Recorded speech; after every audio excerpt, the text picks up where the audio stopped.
Good afternoon, everybody. So in this video, I'm going to kind of help you understand the costs of buying something in Greece, and then the costs of kind of owning a property in Greece in general, just so you can understand. Well, in Corfu, these costs may differ depending on where you buy. So in Corfu in general, so let's just make that clear. Corfu costs of buying. Okay, so now just keep in mind that these videos, they are just here to serve, they're here to help you understand, to give you an idea of exactly what to expect when you come here. And again, you can always pick up the phone, call the office here, one of my team will pick it up and we'll have a chat with you to explain this to you in more detail.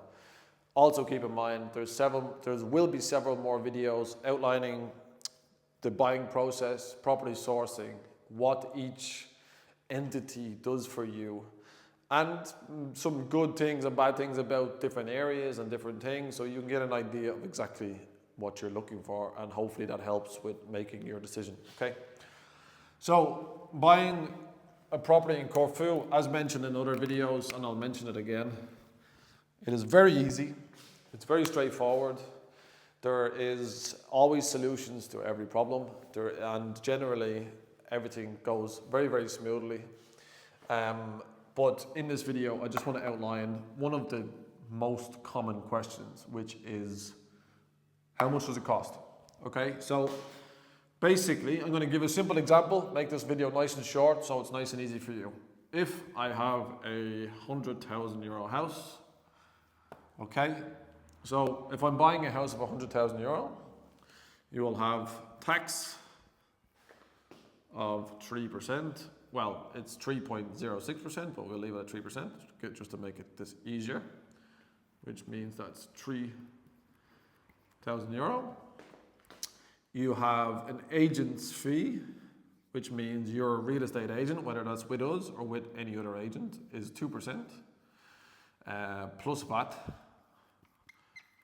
of 24%. Okay, so this leaves to blah blah blah, 2,000 plus 24 is 2,480.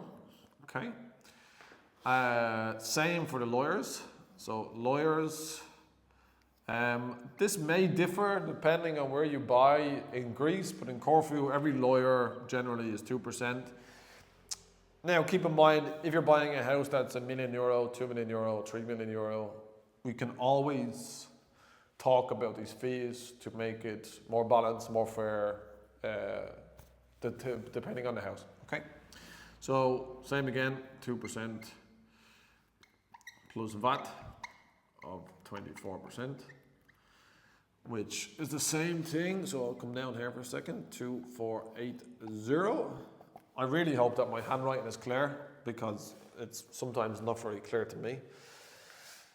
So you have tax, agents, lawyers, and then your notary, which is the contracts, the registration of those contracts is the same. So I'm going to just put this as the same, and it's 2,480.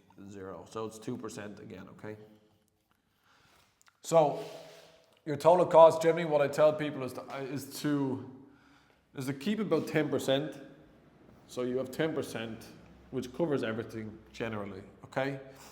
The only thing that we're missing from this is an engineer. So as like everywhere in Greece, or everywhere in the world, I think, is when you buy a property, you will generally appoint somebody to go and inspect the property, inspect the paperwork, do all of that kind of stuff. And an engineer can depend on the situation, with an average cost of around €500. Okay, so these are the costs in general. So you have about 10% on top, which on top of every property. So if you just keep that in mind, these are the costs, these are who the people that you're paying, and that's it. Thank you.